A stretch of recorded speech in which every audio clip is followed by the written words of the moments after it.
Hola Madridistas, welcome back to another episode of Let's Be Real podcast. A very special episode for sure, for multiple reasons, for good and the bad. The good, major because this is our club's 100th official trophy. Um, Benzema became the most decorated French player in history. Tony Cruz now has he already had more, Club World Cup trophies than any other club, but now he has a sixth. Um, all in all, a very entertaining affair, especially if you're a neutral. But for us, it was more of the same of some of the defensive woes that we have been seeing throughout the post World Cup phase. But it's a trophy at the end of the day. It gives you a gold patch on your jersey. So it's all good vibes, man. At least for tonight, at least until we face Elche and get back to reality, tonight is gonna be a good night. So on that note, champions of the world, welcome back again.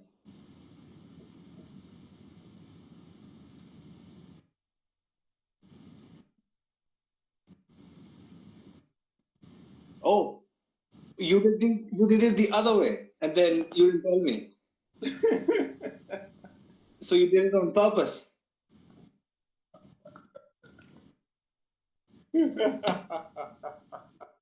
Actually, Doris had this expression of okay, like she just hit the fan. I don't know if you noticed actually once you started.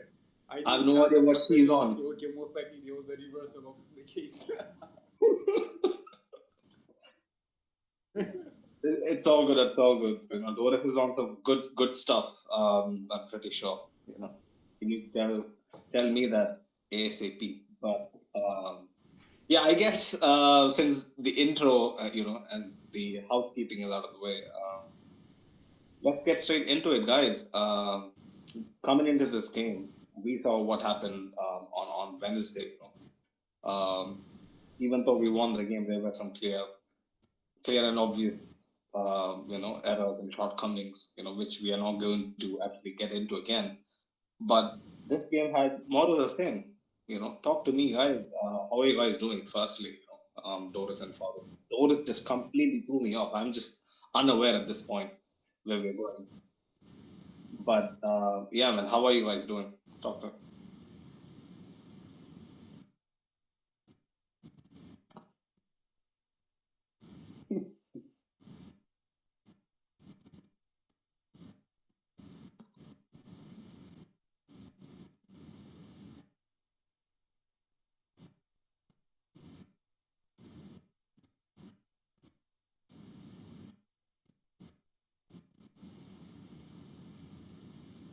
Father. No, yeah, echo Doris's sentiments. He was firstly like good. Thanks for asking. I hope you're doing good also tonight. And he was an entertaining game. At least we can have that there. So he was back to the groove for a lot of the boys, and especially I'm so happy for Philip Valverde also. Yeah, Speak a little louder, Farooq. Can't hear you, man. Yeah, man. I said he was, getting into the groove for the boys. Like especially for Fede Valverde, like I'm so happy for him. So because we know what's happened with him and his, downturn in form and what's and what is not. So I think this last 2 matches that served, for as a moral booster for him. I think so. Yeah, in that sense, it's a really good. Yeah, a couple of men were on hat tricks, tonight, Vinny and Fede. And the other guy as well, Luciano Vieto. Yeah. I'm pretty sure that's not the first time we are hearing, his name. He's a nifty player. I'm not gonna lie. But it was honestly Marega, and the counterattacks which were, bang on point. I must say, like they managed to effectively catch us out every single time. Um, I'm not sure why we go into those kind of phases where we are completely got nothing. It isn't the first time this season. It isn't, the first time we was, talking about this ever since, Carlo came in, that we have phases during games where we completely switch off and we got lucky, I must say, in the end, because when the score was at like 5-3, Mariga had a good chance to actually make it 5-4, which he completely cuffed it. He put it wide. Um, they could have punished us, to be fair, more thoroughly. We kind of um, saw out the saw out the storm and kind of came out the other side. But yeah, man, let's get into how we kicked off things. We weren't sharp. We don't start sharp. In quite a few of the games that we have seen, post the World Cup, like we don't start quick enough. We are not as proactive, which is again the case. For the first 10 minutes, I was like, oh boy, here we go again. But then that combination between Benzema, Fede, and Vinicius. Talk to me, Doris, about the first goal.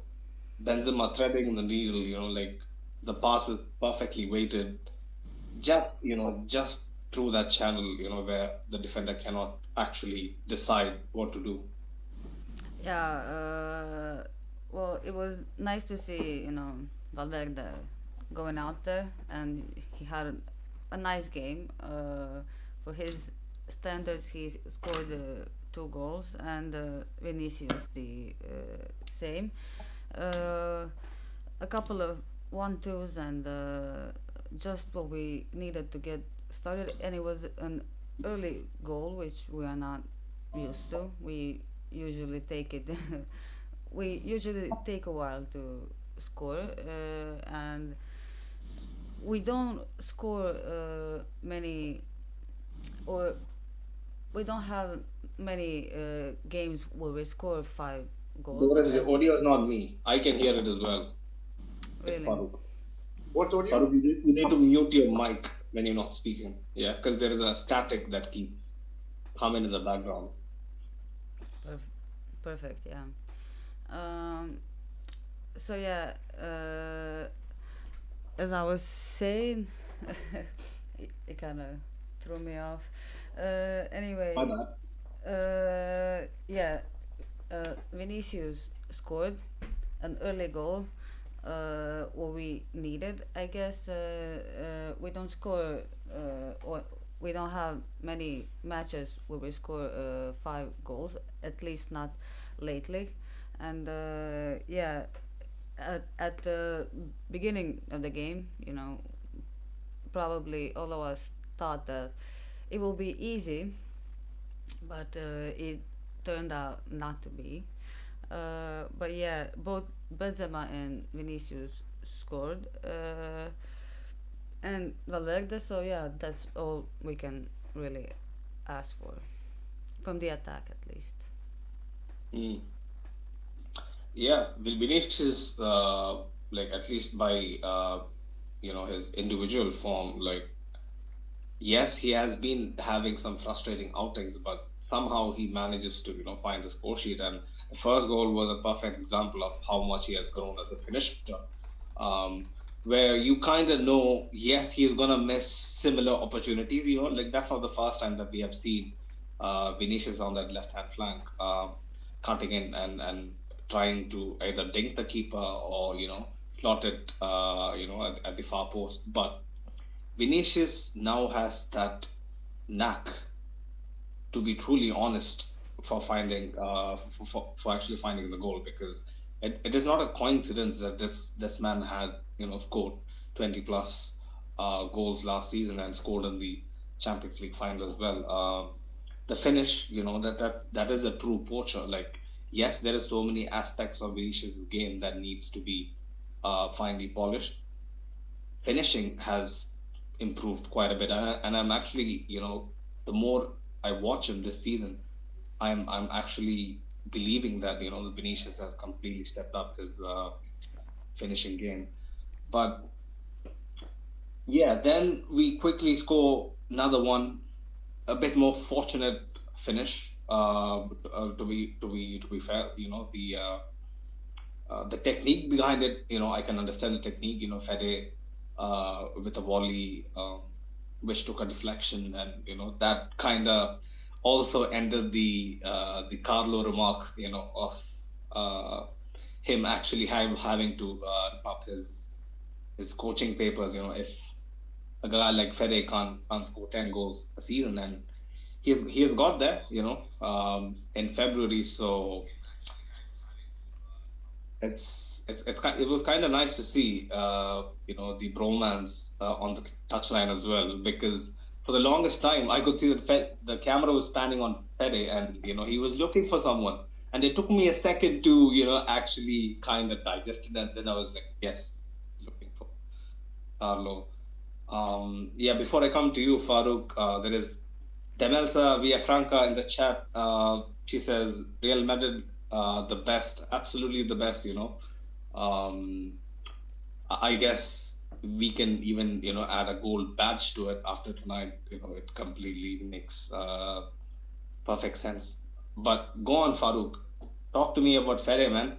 10 goals already. Did you see that coming? In September. I mean, honestly, in September, no, I would say no. But after Carlo came out and said what he said, like I wanted to believe that there was something that he had seen, that prompted him to make such a comment, and like Carlo is a man of vast experience, and fortunately for us, Fede reached that mark, and he isn't sending Carlo Ancelotti into early retirement. Though I don't know, like for him to hit his words up, but yeah, man, I said at the beginning of the show, man, like.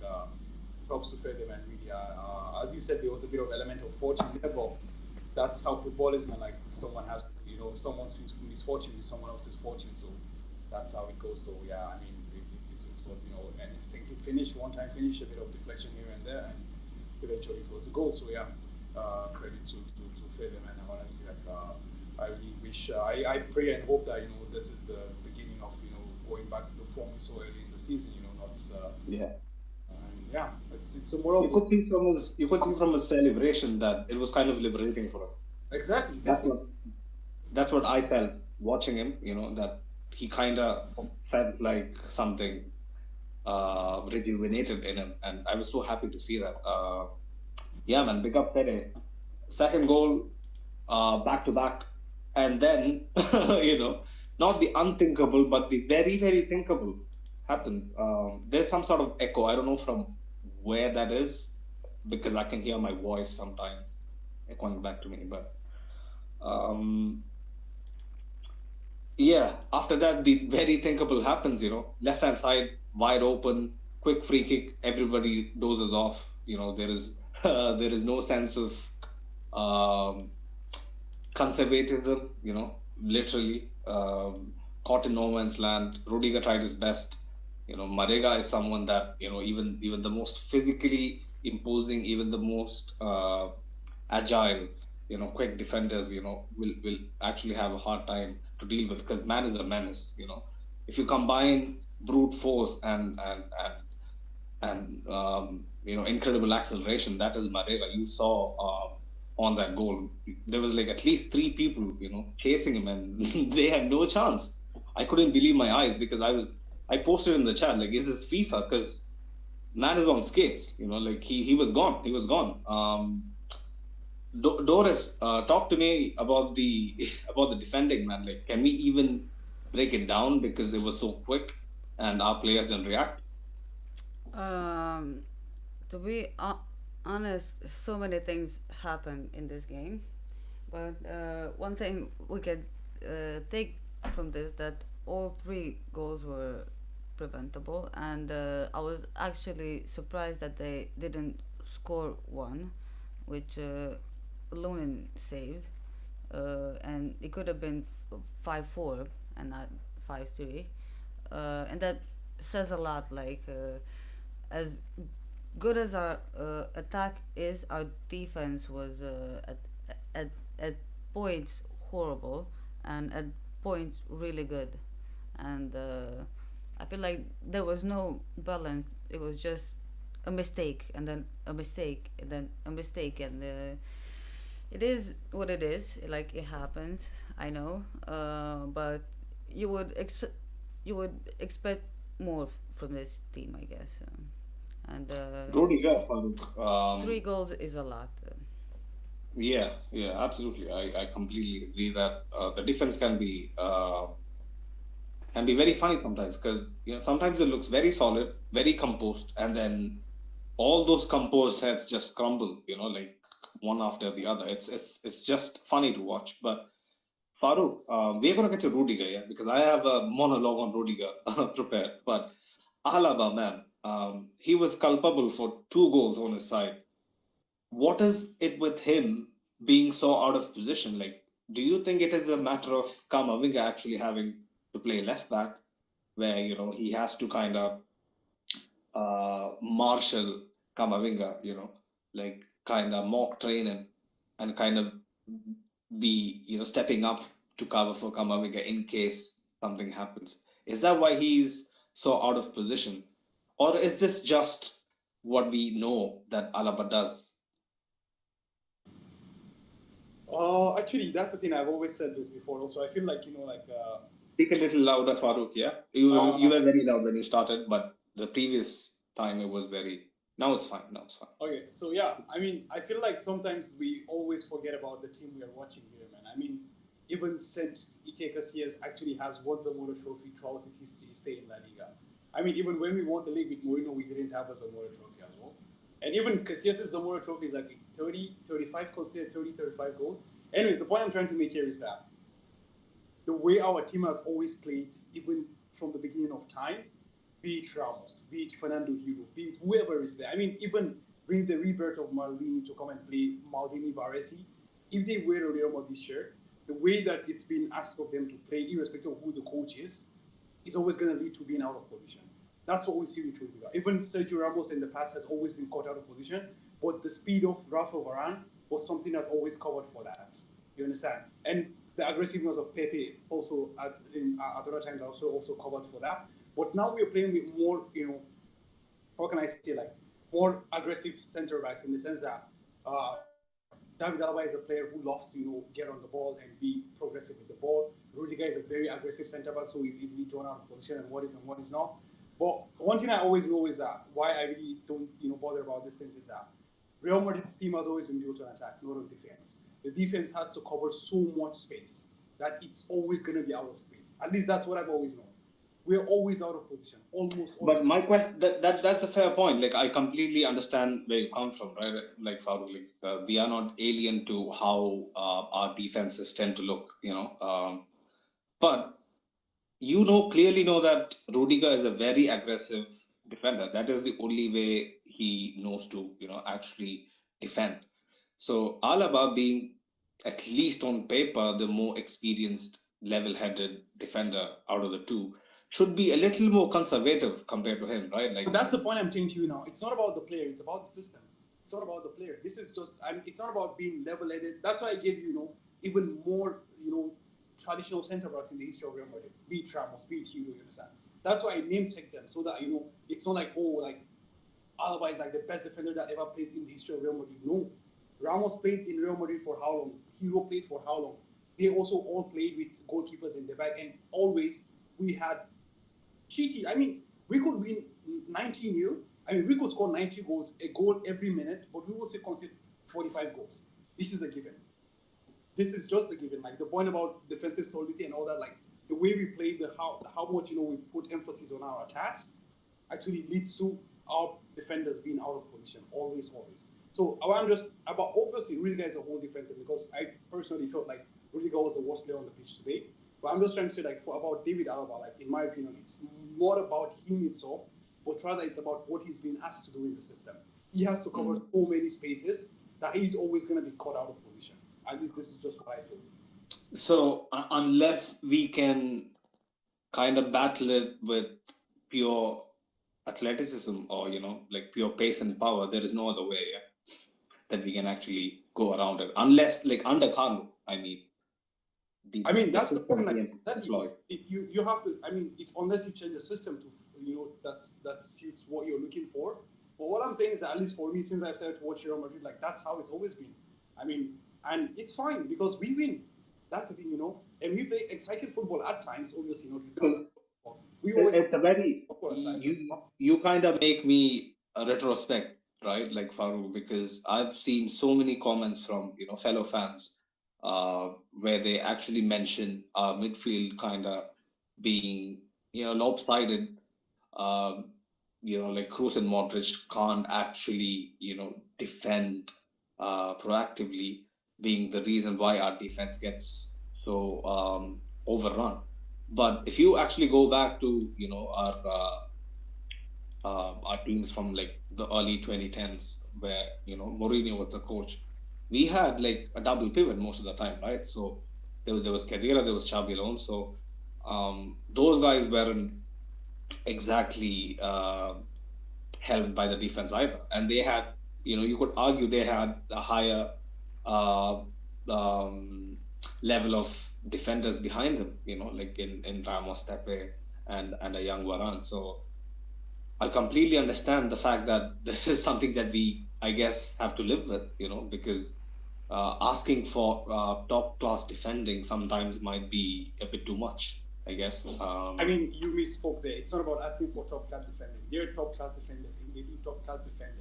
But the point is that you're gonna concede chances. This is just it. There is no two ways about this. You understand? You're gonna concede chances, and there is no two ways about it. But the point is, as I said, like sometimes we just sit down and forget about who we're watching. We wanna see, oh, Barcelona has conceded 7 goals. Why do we concede 7 goals in one match? Oh, like this and that. You understand? Like, oh, Oblak has conceded just 12 goals. All those kind of things. But the point is, that's not it. Like as I said before, like we've played with more. I mean, even as you just rightly pointed out, even with Mourinho, we had Alonso and Khedira. Like Khedira is a more defensive, oriented midfielder. We have even Arbeloa back then. Arbeloa was nothing, attacking wise, but he was a very, very good defender. So I mean that's what we had back then. And even back then, like we were still shipping goals. So even back then in the season where we had the 100 points still, even that season, Casillas didn't win the Zamora Trophy. I think he was 3rd or 4th in the ranking. So that's just the thing. Like we score 5, someone scores 3. Like that's just how it's always been.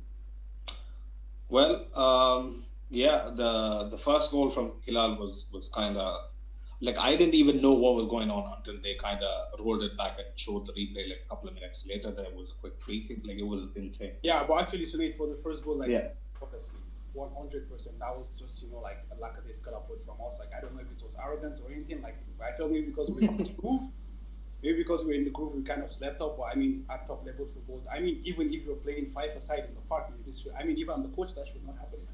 For sure, I'm just like, yeah, I'm just gonna rip you guys for that. Like at top level football, like this should not be happening. Like it was just a quick, simple, free kick and sharp, then it was done and dusted. So yeah, but that was just like for sure, like maybe arrogance, I would say on our side or something like that. But yeah, that was totally on us.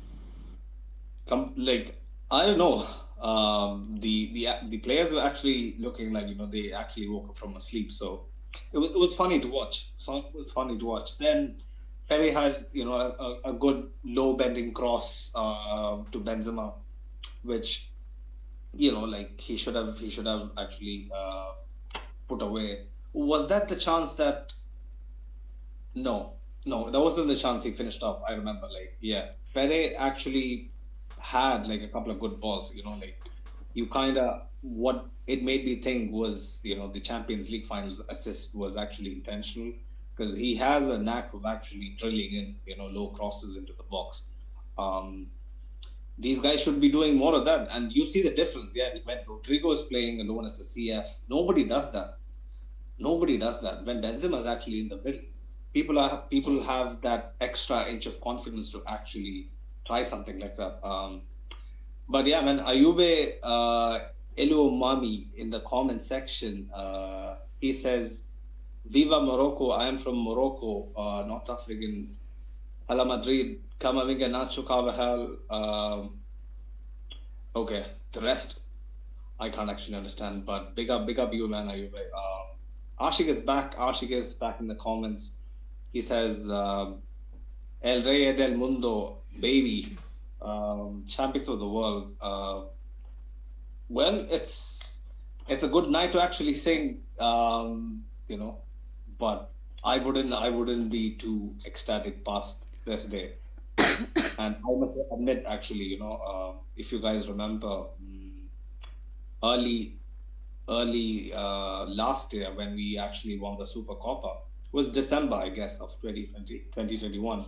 I was actually over the moon. But this kind of seems like, yeah, happy for the win, but we gotta actually cover some ground in La Liga and kind of navigate this tricky couple of months the best way possible. So yeah, I'm just in a nervous mood, not gonna lie. Yeah, man. Hilal kept at it. We kind of, I guess, like what Farooq said, didn't know what Hilal was actually capable of because they kept pinging long balls to Marega, and every time he actually had a break on, he looked massively threatening. He looked like he could actually do some serious damage. Yeah, we kind of navigated that, and then the first half ended. Like 2-1 was on the edge. We actually didn't look like we had some sort of authority, but second half FC back again, like usually, like I'm telling you, during halftime team talks, Carlo actually beat these guys, something exceptionally, provocative, I guess is the word, because he tends to speak to them in a way that they kind of up their intensity by 10 after the break. I don't know what new drink that the club has introduced, but it seems to be working at least. I don't know how sustainable that is. We saw what happened at Mallorca, where we started slow and kind of drifted off. But yeah, man, tonight I guess he got the job done.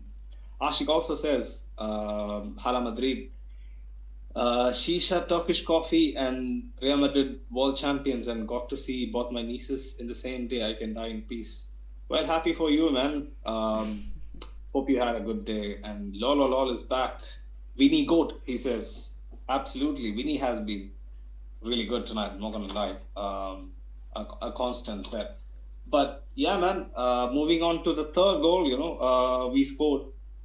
Vinicius Benzema, taking it back to where they looked like they were unbeatable sometime from like late February to basically end of last season. They looked like a duo that was simply telepathic. Doris, talk to me, man. Outside of the boot assist from Vinny on a plate, we see that very often nowadays. Yeah, like that is something that he added to his skill set, I guess, and I wonder who he takes that from. Yeah, it was a nice goal for Karim. He You know who he actually learns from, right? Obviously, you do. You do. The outside of the boot thing. You left obvi- it open ended, so I ob- thought you might. obviously it is Okay, okay. Just spoiling the obviously, suspense. yeah.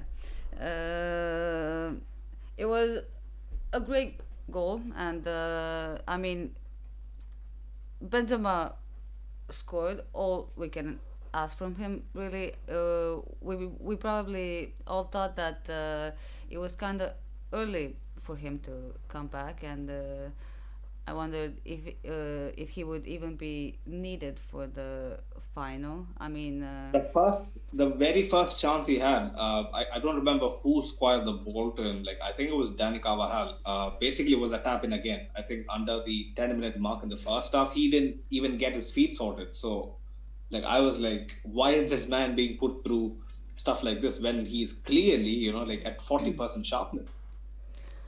yeah, but all in all, I wouldn't say that he had a bad game by He no grew. means. He He, actually, yeah, built up on it after that for sure. he had a pretty good game.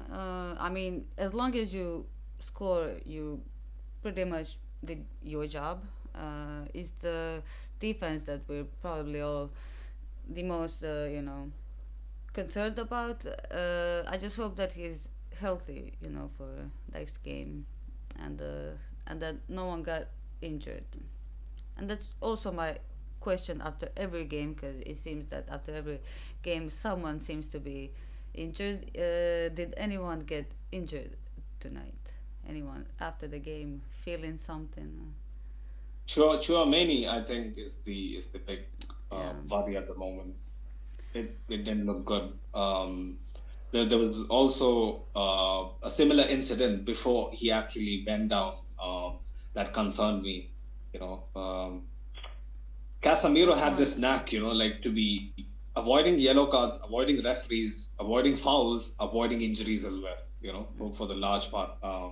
And Vinicius, I mean, my bad, Chouameni seems to be kind of reckless, sometimes when he's actually going in for the ball. But yeah, man, I hope it's nothing serious. Did it look serious to you guys? Like, I think it was a bad collision. But did you guys feel like it might be something underlying? Yeah, I think I actually felt maybe it might be something. I mean, nothing serious, but the point now becomes that if you go to Anfield in, I think, 1 week or 2 weeks, it's less than 2 weeks actually. You go to Yeah. Anfield 2 weeks and, anything, muscle or whatever it is, like even if it takes 10 days to heal, like it's a 50-50 for that game, And as you already pointed out, you can say whatever you want about Casemiro, but Casemiro was a man for the big occasions. He never missed those matches, That's the thing that you always say about him. But I don't know. Chouameni is still young, first year in the job. It is going to be a steep learning curve. Trust me, it's a steep learning curve. I hope, he kind I don't of. know, man. I mean, I'm not gonna spend 100 million and say someone is still young and I'm gonna enjoy him after 10 years. But then, No. We are actually kind of giving him some sort of a leeway. That's what I'm I doing. mean, we can give Camavinga leeway, man, but not someone you spend 100 million euros on. I mean, if that's the case, then let's keep down. You weren't ready to accept any leeway for Kamavinga even last year, Farooq. No, I said Don't be a let's hypocrite now. we can go and watch them, but what I said was let's watch him. Let's not hype him and not put him where he wasn't. Let him earn his place. Farouk is Camavinga, back. he comes for 100 Farouk is back. Farouk is back. We missed you, Or if man. Chouameni comes for 100 million, man, I'm not gonna wait for 5 years before he comes. But if that's the case, let's wait for Jack Grealish and Darwin Núñez to come. Right. Well, you're never going to change, man. That's my one takeaway from this conversation. But Chouameni actually needs to be given little breather. Honestly, you'll see, Farooq, that like hopefully you're kind of proven that he's actually worth 100 million.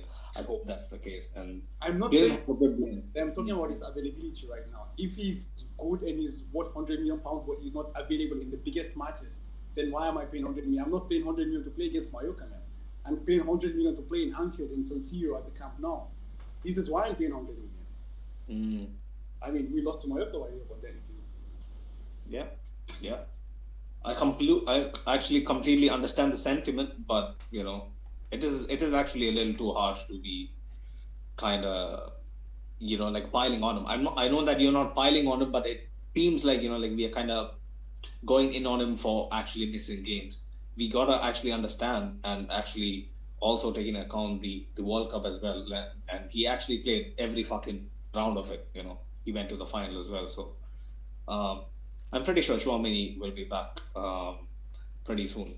I don't think it's anything too serious, but Ashik in the comments says, let's hope this is a launching pad to turn the season around and show everyone who the boss is. Yeah, absolutely. I thought I thought the actual launch pad was away at the Ceramica, against Villarreal in the Copa del Rey quarterfinal. But we saw what happened. I hope I'm not being pessimistic. Sorry for interrupting you, Sunil. That's the thing, actually. Yeah. The game at the Ceramica was a comeback. It was, how can I say that? It was a kind of feeling you go on a high and then you come back down to earth. But like today, you could see, like the incredible, even before Fede scored, you could see the touches he was making. Even you attested to that at the beginning, like the passes he was throwing in, for someone to get at the end to finish. Like that's what he was doing, at earlier in the season, towards the end of last season. That's what he's been missing from him for the past 10 weeks. Even you could see Dani Carvajal today, man. He was going in, covering the ground, overlapping, being in successful attacking position. So dangerous overlapping. Exactly, right? That's okay. Obviously, like we were still suspect defending, but as I've said earlier, that's all part of the game. But at least now he's showing that that outlet that we know is there, that he can be. So for me, actually, I totally agree with Ashik, man. And honestly, I really do hope like this is a launching pad because really the players were there. They were trying things, doing things. Even Rodrigo came on, he was so lively. Then Ceballos, it was really.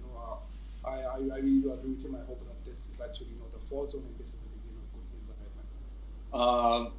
Yeah, man. 17 of you in the chat. Please smash the like button if you haven't. If you're new here, don't forget to subscribe. Love for the love, people. Also, do get involved in the comment section because this is a two-way conversation. At least that's what the intention is. So yeah, man, get involved. Yeah, so exactly. Like I would like to actually add to the fact that like we are a team that when we are devoid of any sort of confidence, we play like shit. Simply put, like we play like a fourth tier side, and it's so actually frustrating to watch that like players of this caliber, players of this potential, sometimes just off on a whimper. It is baffling to see, but when you see performances like today, you also kind of doubt yourself again. But I'm pretty sure like when the occasion is on us, we'll turn up, and that is the base nature of our team. I think that is inbred in our identity. But yeah, Carvajal again being smooth, just neat stuff, pretty straightforward 1-2s with Fede finding another cool finish, man, to make it 4-1, taking his tally to 11 goals this season. Like what Farouk said, like I echo the same thing. Fede is basically someone that is kind of how do I put it into a sentence? He's kind of a contradictory weapon to how we operate, because if you look around the front 4-5, you could call it, if you look at Modric, Cruz, let's leave out Chouameni, Modric, Cruz, Benzema, Vinicius, like they are kind of not that direct, I would say, especially people like Vinicius, Benzema, they're not as direct. But when you see Fede and him latching onto a ball, you can guarantee that at least 7 times out of 10 he's going for the shot, or he actually is looking to be on the end of things, or actually trying to get other people on the end of things. So Fede is a very dangerous weapon. If you actually notice us distributing the ball, recycling possession, and then you see a man like Fede, full of intensity, and hunger, and kind of maybe the level-headedness that he didn't have because of all that stuff during the past 4 to 8 weeks. When he's on it, like you see how integral he can be. And I guess, like what Farouk said, like he was a huge part of why we won the Champions League last year. Vinicius and Benzema, obviously, like is the spotlight hugging duo, but people like Fede, man, it's gonna be so crucial for us. Like if we are actually looking to retain the big years. I guess the 4 goal was pretty straightforward, nothing much to talk about there. But right after that, when it's 4-1, we think, Carlo, bring on someone like Arribas, someone like Mario Martin, give Marvin a runabout. But here we go, left-hand side, gaping hole, a fucking wormhole again. 4-2, Luciano Vieto. I could say that Rudiger was bad, but it was the left-hand side again being completely open. Camavinga had a good game, like his recent standards, it was fine, but his defensive positioning was lacking. Like, yes, we can actually add to the fact that he isn't a natural left back, but talk to me, Doris. Their second goal, could have been prevented again. I don't remember if it was the one where he controlled it right in front of Lunin. Was that the one? That was the chip, right? Yes, yes. Oh, the chip. Okay. Yeah. Obviously, like as we've been saying tonight, all the goals could have been preventable. Uh, Lunin was pretty high up, and it was not because of the attack. He was previously standing there, and I feel like the attack would have gone differently if he wasn't there, you know. But it went the way it did. Um, so yeah, the save could have been better, but all in all, the defense just should have done better. And Carvajal, I hope that he would get to it, but yeah, the Yeah, ball at the end the ball was difficult. too fast. Yeah, like again, this is my main concern. Like when we concede almost like carbon copies of goals, that is something that we need to rectify because in the space of a single game and in the space of like maybe probably like 20 minutes, between the other goal we conceded similarly, I don't know why we just let loose, man. I guess probably the team thinks that we gonna outscore Al-Hilal. Probably that is what is the thought process. But watching it as a fan, it's not easy. I'll tell you that. But yeah, man, Luciano Vieto, neat finish, neat finish. And then Danny Ceballos, who comes on, neatly combines with Vinicius for the fifth goal. Ceballos has been balling out recently. Um, did he surprise you again, Farouk? I mean, definitely, because you always think with these players, like you always assume that it's a purple patch and it's just gonna stop and something like that. But honestly, like Dani Ceballos has been really honest. Like, yeah, I mean, words can just describe the impact he's had, in this second half of the season, or the impact he's having so far. Honestly, like, and that's the thing I love about him. Is, as I said before, like at least for me, it's he reminds me of what Kovacic brought to our team in 2017. That's quick feet and that being silky on the ball. That's something that I see with Dani Ceballos a lot. And that's something I've always even loved. In the past when he first joined, he has the ability, just in tight spaces, to be able to maneuver the ball. And it's similar, like even he had for the goal with Vini right now, he could literally just just quickly just evaded the defender and the ball just fell to Vini and it was just to the far bottom corner. So yeah. Honestly, like if Dani Ceballos can keep up this, I don't see any reason why he wouldn't be a very. You could even argue that he should have merited the goal because Vinicius kind of cut in and took the shot. I mean, the point is eventually it's a goal, man. I mean, I want to assume that someone like Dani Ceballos isn't someone who pays a lot of attention to this kind of individual things, because even after the goal, you could see they had a bit of a conversation with Vini and all that. But I totally could get what you're saying. But I mean, the point is it ended in a goal, so it doesn't matter as well. But I just feel like this Dani Ceballos, a motivated player like this, can be a very very important player for the squad. I really hope he's given the chance to prove that. I repeat, a rotational player. Now let someone not get the idea that he's going to be the next Luka Modric or some jack shit like that. Anyway, so a rotational player like to sub in when we need that fresh legs and what is not. Honestly, I do see him being that important to the team. You need to speak a little louder, Farouk, because I couldn't hear large parts of what he said, but I could understand the fact that people like to kind of mirror him to Modric and stuff. Yes, like you would see his neat little dribbling is so key to actually maintaining possession. When you look at Danny, he looks like a Bambi. I'm not gonna lie, where you might think that he's gonna trip over any second, but somehow he manages to have a control over proceedings. Probably it's the low center of gravity. I don't know. He just looks effortless. When Danny, there are very few players, man, when they're dribbling, especially midfielders who are obviously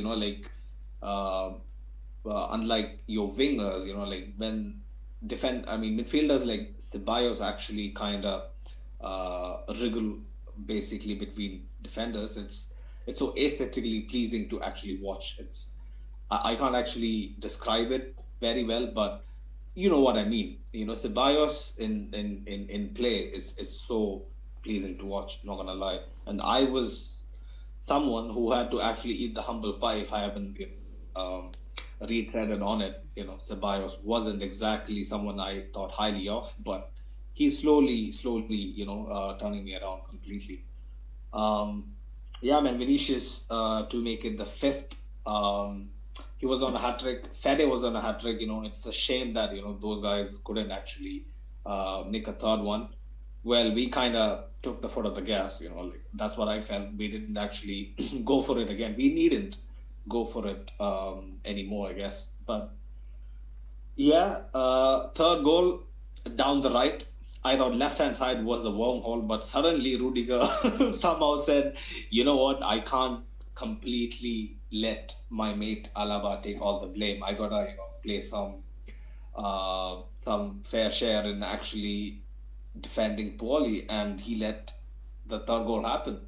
I don't know how a guy like Rudiger lets someone turn. Honestly, I had mentioned this.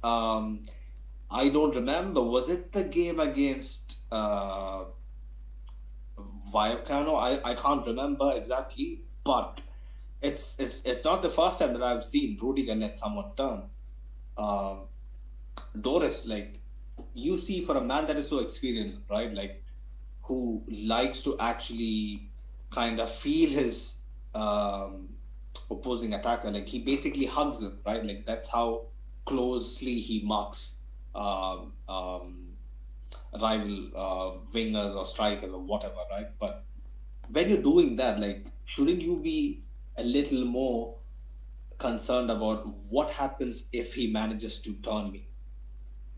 Why should I be so aggressive to the fact that if he does me once, he's off. He's basically through on goal. Goal side. Why can't he basically be a little more conservative? Maybe like don't be so tight. Instead, be uh, just close enough to actually put some kind of fear, into the attacker, kind of intimidate them without completely committing to the defensive action. Well, we all know Rudiger to be pretty chaotic. I guess he calls himself crazy. That those are his words. But yeah, when he plays for us, like we can blame it on the system because when he played in Chelsea, it was different. It was a three at the back mostly, and we can blame it on that, or we can blame it on Rudiger. Sometimes just having those brain farts that you would expect for someone that was younger, but for someone that is so experienced that won a Champions League, that scored against us in the Champions League. I feel like there is so much that we wanted to see from him, but not to say that he's bad or anything like that. But yeah, sometimes you would expect more from him and more from his decision making, and especially because he is one of our oldest players in the back line, and you would expect him to be a leader, and when a leader gets caught, many dangerous attacks and chances happen almost every game, but that's not just a Rudiger thing. Like that is obviously we do every game. As we said, like as much as we score, like we concede, and he's part of it. Like it or not, and both Militao and Alaba, and also Mendy and Carvajal, like everyone makes mistakes sometimes where you just like you question it, like, and you question them, like what happened, like for the players that we praise so much sometimes, sometimes things like this happen, but we move, like we will get over it. It's not the worst thing in the world, but it shouldn't happen, especially for a player like Rudiger.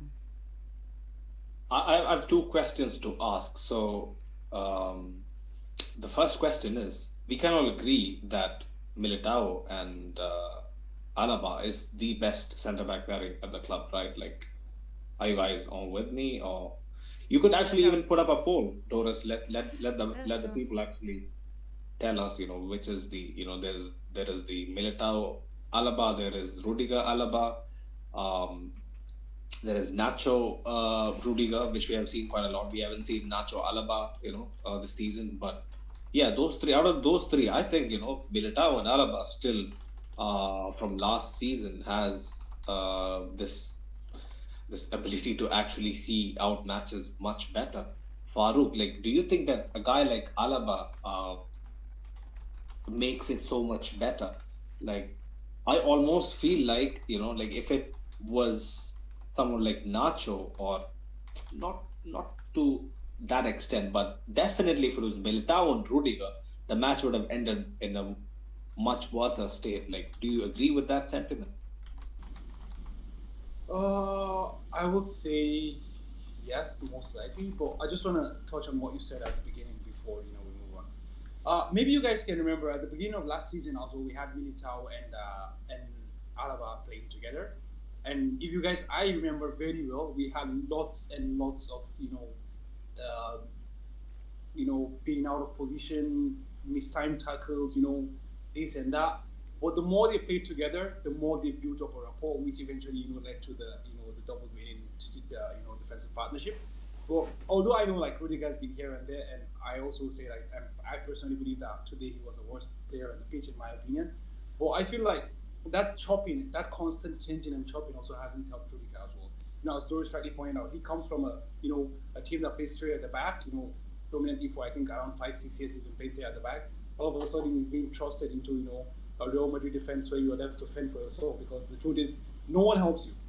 You have to cover for Danny Carvajal, you have to cover for Alaba, you have to cover for what's he called, if it's either Camavinga or if it's also Fellerman, you have to cover all along. It comes from three centre backs to having to be the lone man or the last man or whatever it is. So I feel maybe that changing and swapping also hasn't helped him a lot. I feel like maybe if he's given time to play with a certain partner, and the more, as I've said always, like Militao and Rudiger, in my opinion, is chaos. But I also, on the other hand, think that continuity breeds understanding. You understand, and if they understand each other very well, they will be able to cover for the deficiencies of each other. I think this is what happened with Militao and Alaba last year, to the extent. I think not even Militao and Alaba, only Militao, Alaba, and Mendy. Because if you guys could recall, there were some times where Mendy and Alaba were interchanging in between games as well. Yeah, yeah, yeah. You understand? So I feel like that continuity, leads to understanding, which Yeah, makes in fact, very smooth with it, when exactly, Mendy and exactly. Militao That's the and understanding. Alaba. Sorry. You understand, right? So that understanding there leads to you guys, covering for each other's deficiencies. You understand? So obviously you're right, that in the sense that if we had maybe a more calmer partnership today, I would say even a natural and even a natural Rudiger, not even natural, but even a natural Rudiger today would most likely lead to less conceding of goals. You understand? Well, I just feel like the both of them, because one thing we know about Nacho is that he's a solid 6.57. He's not gonna go too adventurous or anything. He's just gonna do what's required of him, the bare minimum, and it's enough. You understand? But for these all-star defenders like Alaba, Rudiger, Militao, what made them the all-star is that tendency to take the risks. It pays off more than not. You understand? But when you have a calm head, a consistent head there, it reduces that chances. That's why I agree with you when you say that. If we had a more calm partnership there, we would have considered less. Fine and good. Yeah, I agree with that. But on the other hand, as well, as you rightly mentioned, we need that Militao Alaba partnership to come back, because there is already a sense of a rapport there, and understanding there. We need to go back to They that. complement each other so well. That Exactly. is the key element. Exactly. So we need to go back to that, that level of understanding, and then from there build forward and see what happens. Well, I think I can't remember the last 5 games we had the same center back period, if I'm not mistaken. I think Militao and I don't think we played 5 games in a row with the same center back pairing, did we? I don't think we've done this season. Sorry, I didn't get the last part. What? 5 games in a row with the same CB pairing? I don't think we've done that. No. No way. It is almost so chaotic at the moment that like Kamavinga plays 60 minutes at the left back and then he moves into midfield. When subs are introduced, so it is kind of all over the place. It doesn't help anyone, honestly. Like basically, people are doing a job at this moment in time. But like what you said, man, like what I genuinely feel is that Carlo would have to revert back to what actually worked so well for him last year to kind of repeat it. Some people would say that a change of approach might be necessary, but I honestly believe if we stick to what we did so well last year, we can still work some magic because we have the players, we have the personnel to do so.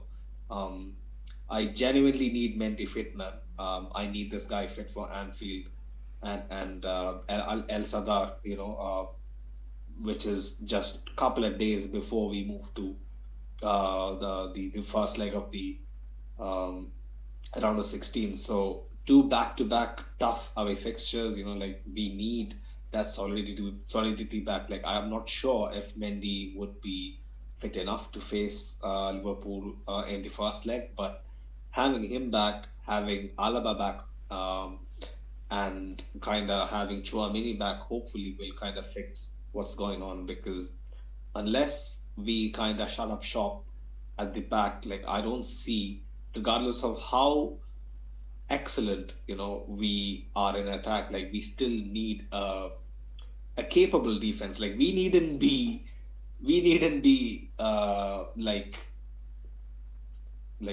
impenetrable. Like that wouldn't necessarily do us any favors, like, because that is completely devoid of what we kind of stand for. So having a capable defense would go a long way for us to be actually looking back at the season as in some way, like meant something, because at this point, La Liga looks like far away, and the only realistic title is basically the Champions League and the Copa del Rey, and we all know about the Copa del Rey, where yes, if we win it, it is a good thing, but if we lose it, like we wouldn't be so concerned about it. So we kind of need that solidity back. Like we kind of need that rhythm back for our team to be ticking again.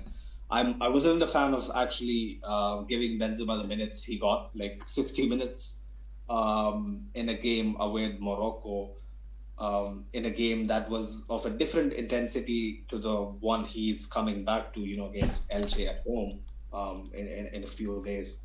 I don't know, like, why our club moves like that, man. Like, when I ask some fans, they just say, well, these guys are ready. And I ask them, oh, like, you mean ready like how Carvajal was ready, in the Supercopa, then he came and then he got injured again. Mendy, the same as well.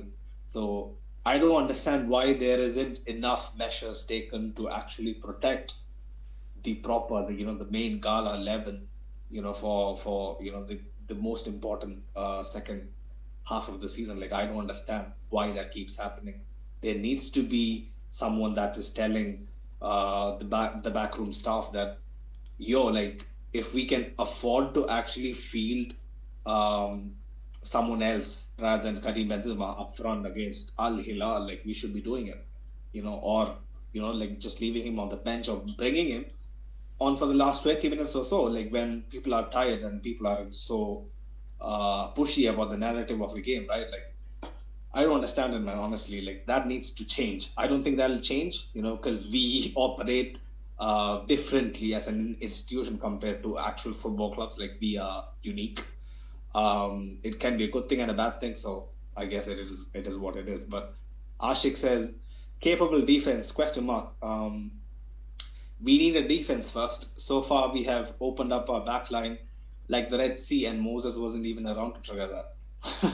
Wow, that's deep. Yeah. I hope you brought that up on screen. I So did, I you did. know, that is fucking poetry right there. Before Like, you even said it, I was Wow. laughing.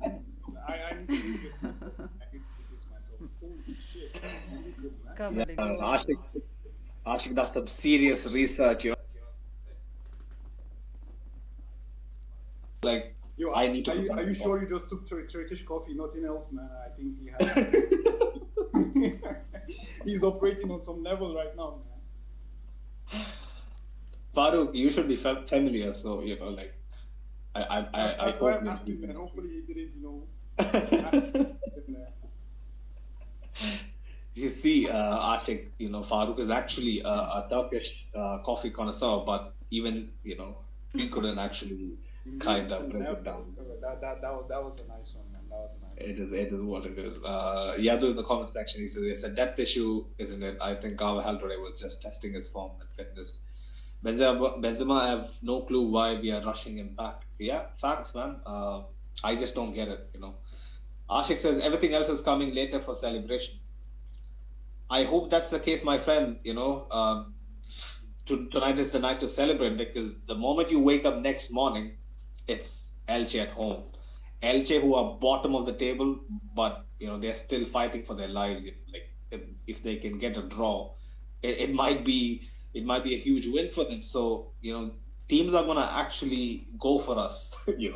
They clearly are gonna go for us. Like these guys are actually watching all these games as we speak, like us.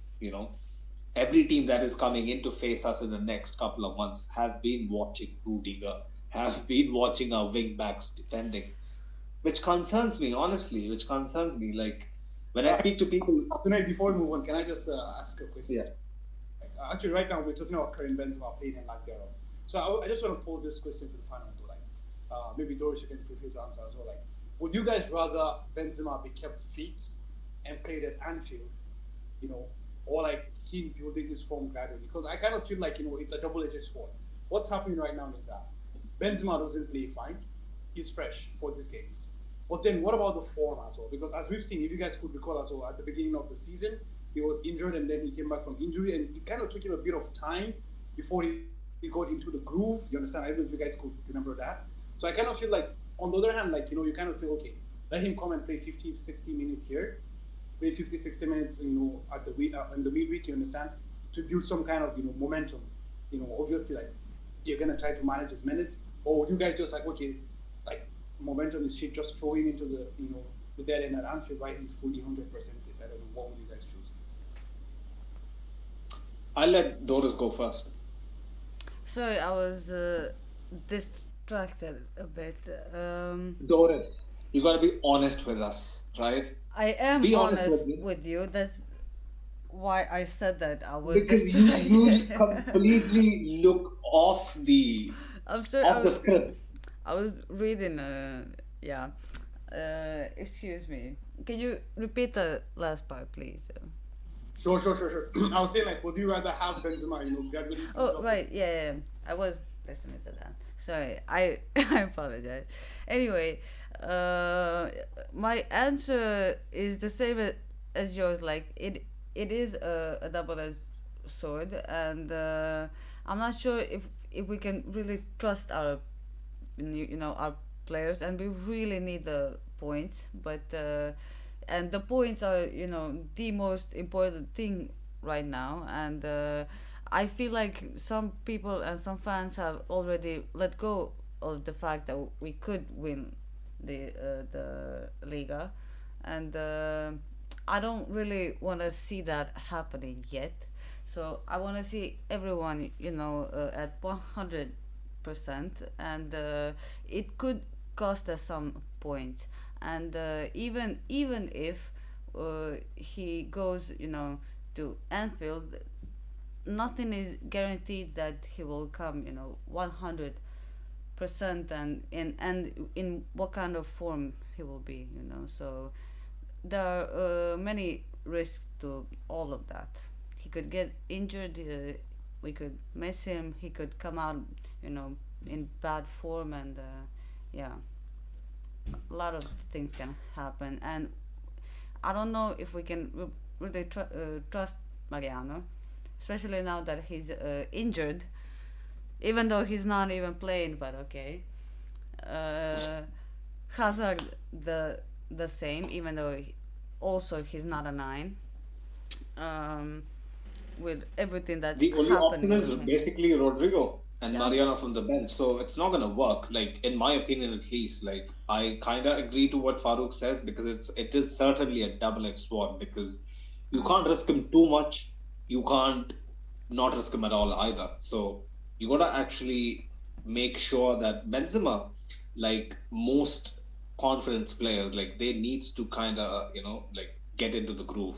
It's perfect what Farouk said because I'm very positive that Benzema is someone that looks rusty if he hasn't played. It's as simple as that. Like yeah. when he's at his sharpest, he almost looks like a fucking ballet dancer. So as I mean, someone that yeah. he did come off of an injury today, and he played well, so that is a good sign. But again, Anfield is in like 10 days or 9 now, almost, for at least in my time zone. So yeah, that is 9 days, but 2 games in between, right? And I mean, But like if I would I'm say there could be a I'm better way to manage yeah, I'm his sorry, men. but like Um, as Real Madrid, like we shouldn't even have to be in the position to play Rodrigo as a nine. Like yeah, that is shameful, and we shouldn't even have this conversation. Like it should be sorted who should play instead of him, and it sucks for Benz that every time that this happens, like stuff happens.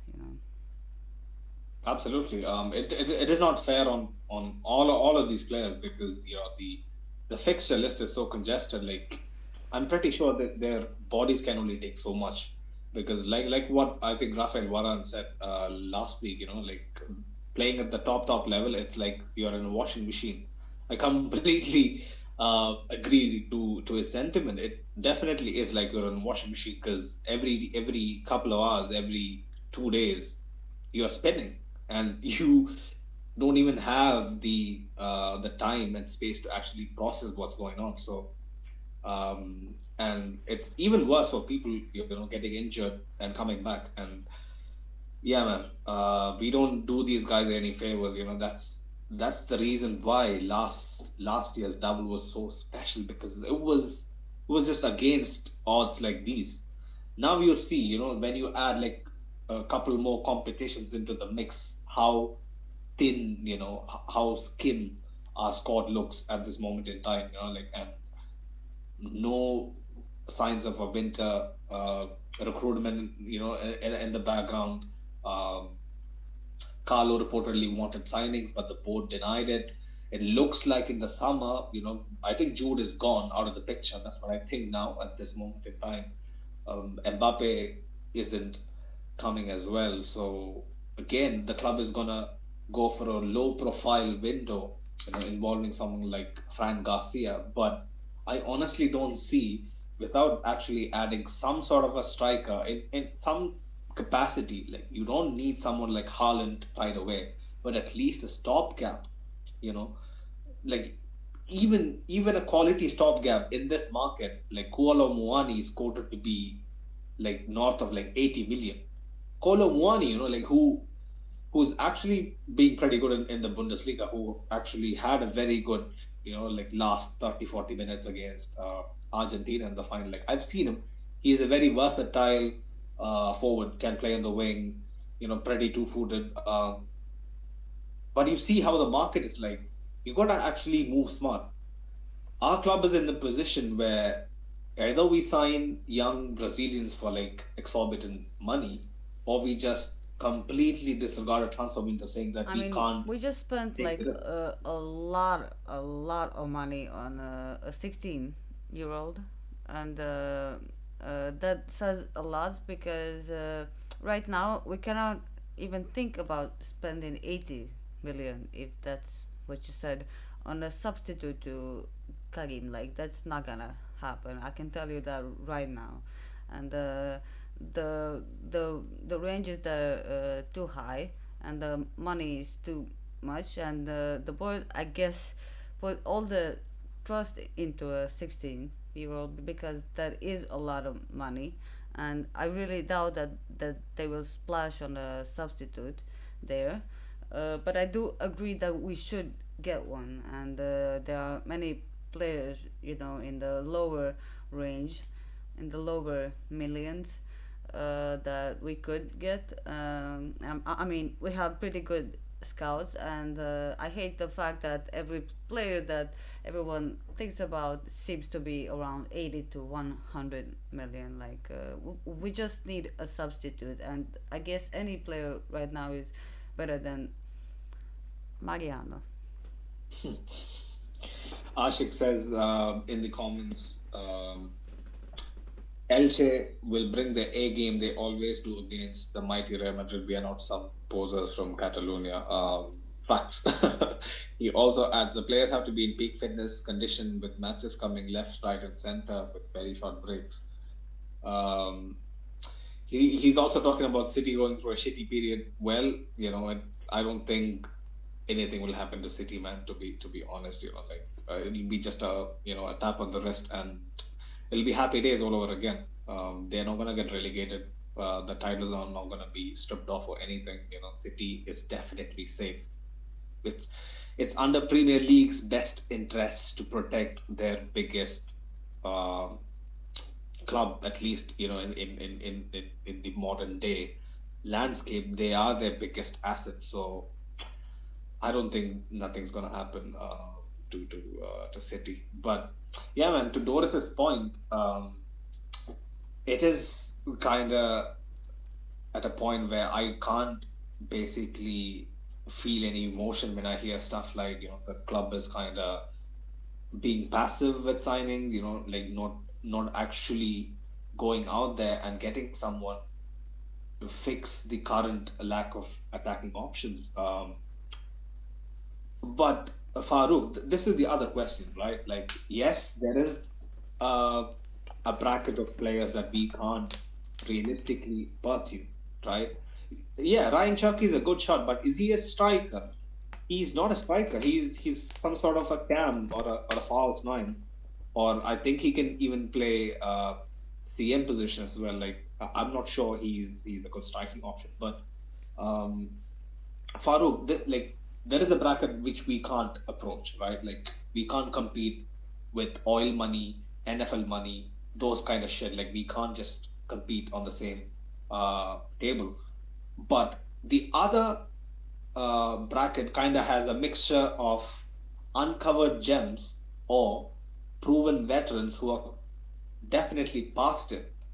So tell me, as if you were actually in the board of directors, or like you are the head of recruitment, like for our club, like what would your angle be like? Be going for some veteran or going for something unproven? So it just becomes like the question of who is the veteran and who is unproven.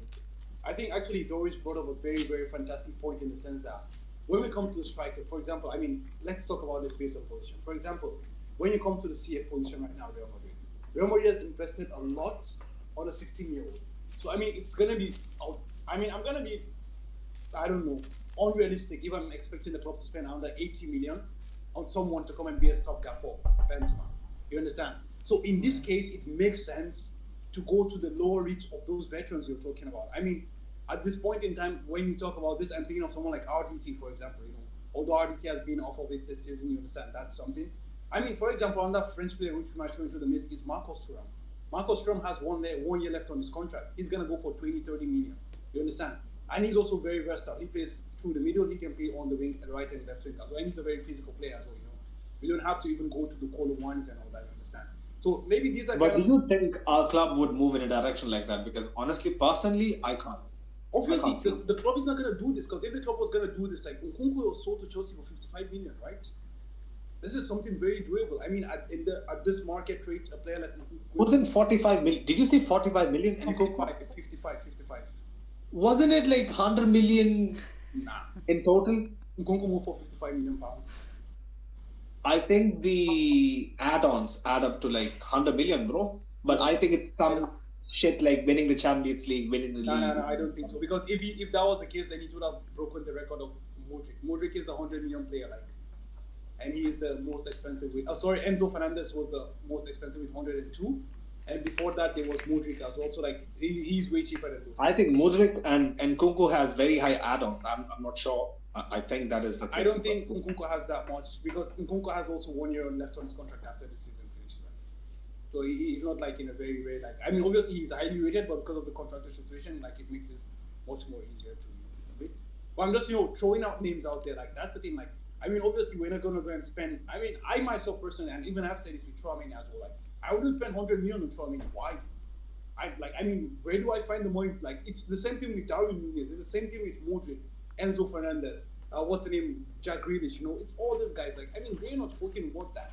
That's the truth. You understand?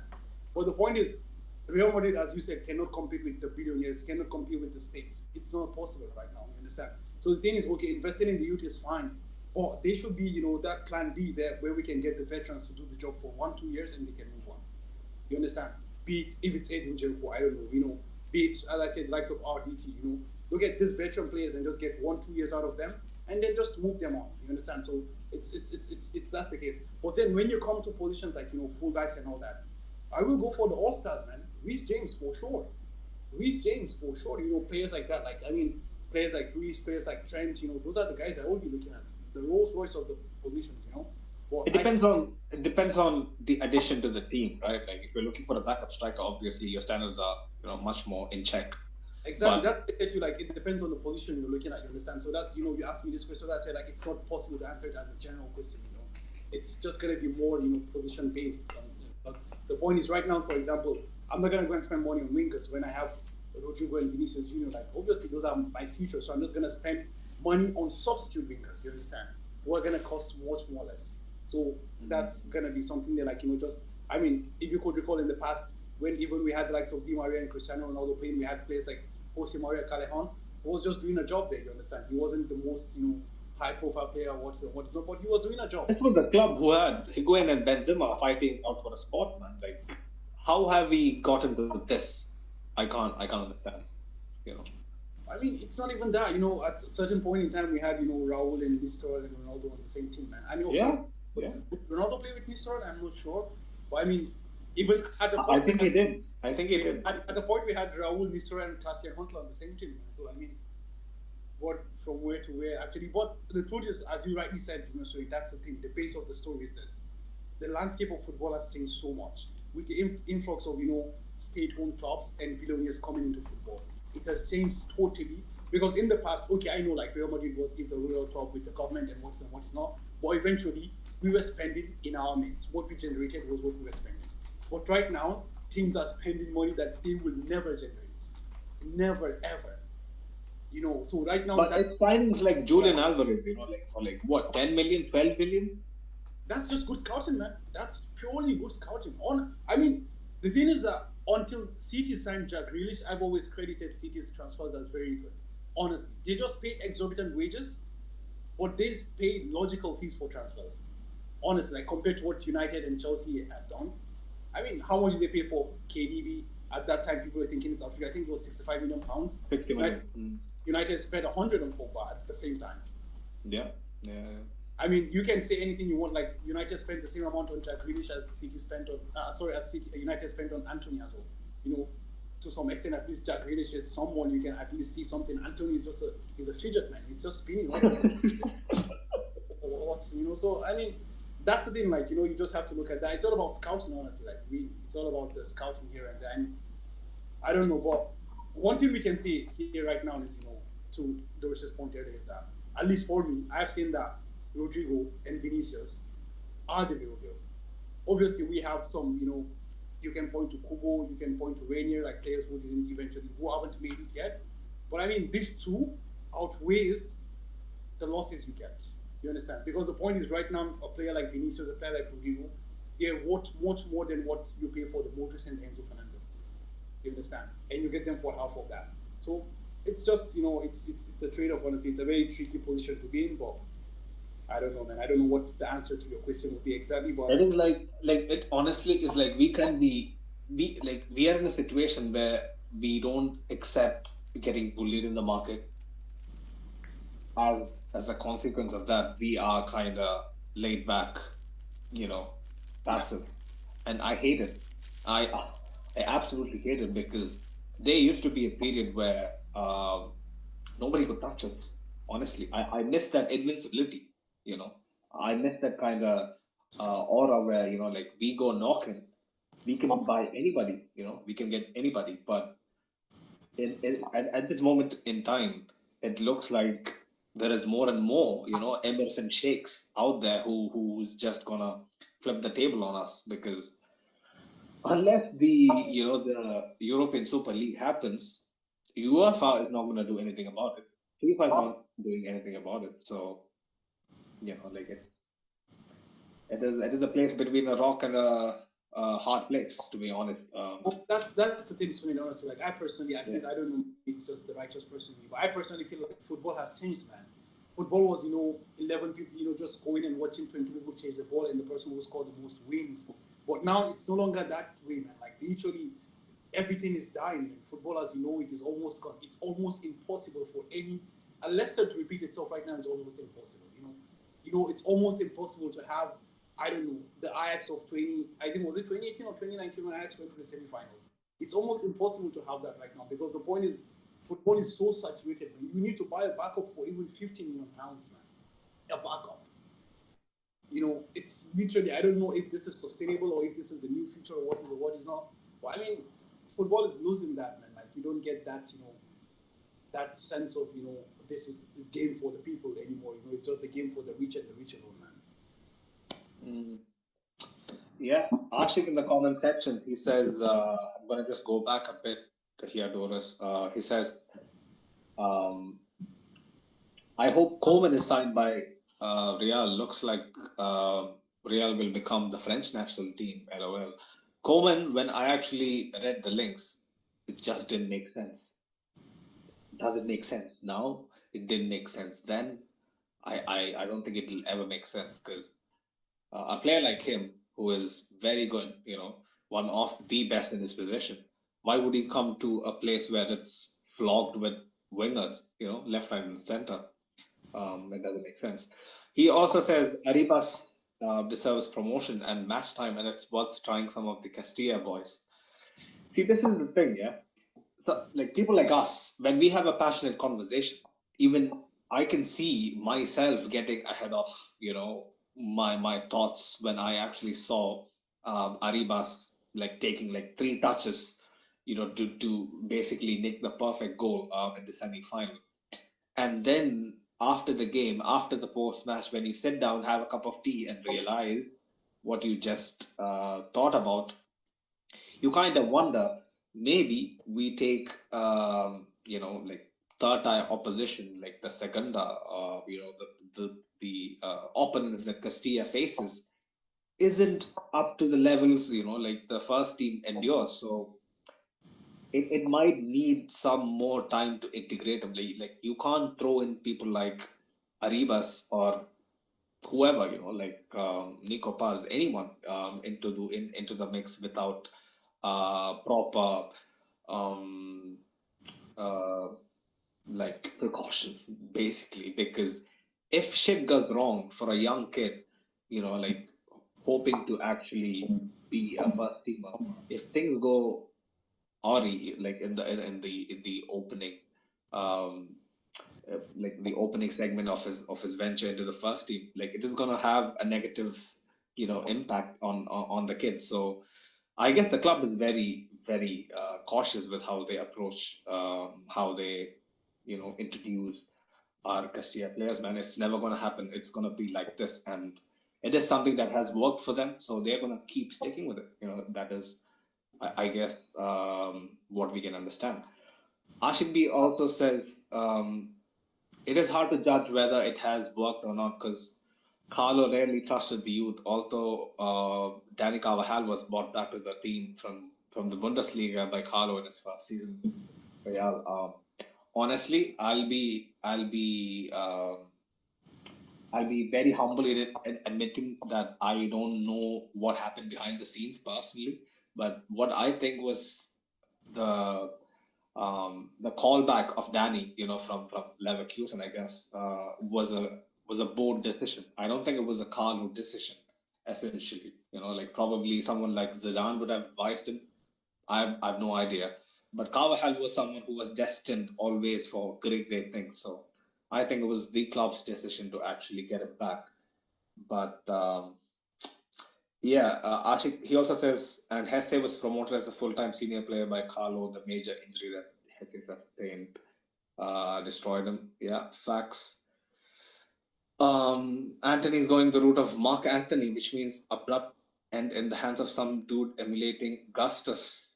Honestly, I can't keep track of the lore over here because I am a layman at this, Ashik. Maybe someone else can chip in with decoding it, but I guess I'll keep it moving. He also says Lord Mariano has 2 Club World titles, 3 La Liga titles, and 2 Champions League titles. Even Totti doesn't have that. Well, Mariano just happened to be in the right place in the right time. And don't mention him and Totti in the same sentence, man. It's a crime. I'll tell you that. But yeah, guys, anything else to add, man? Do we have something to actually look forward to from this performance? Like, this is my final question here. Like, yes, this is a final win. Yes, this is another trophy into the cabinet. Looks shiny, looks perfect. But Doris, Elche at home on Wednesday. Positive thoughts or still, you know, cautiously pessimistic? That's my question.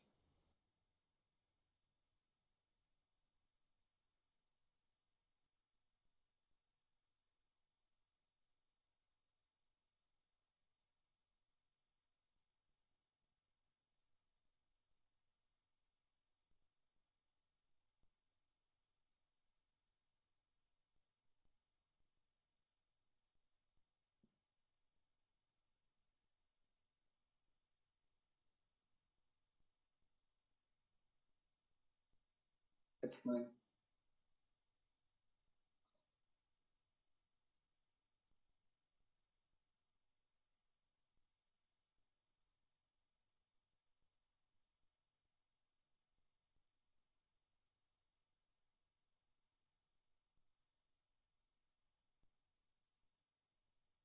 Yeah, very much. Yeah.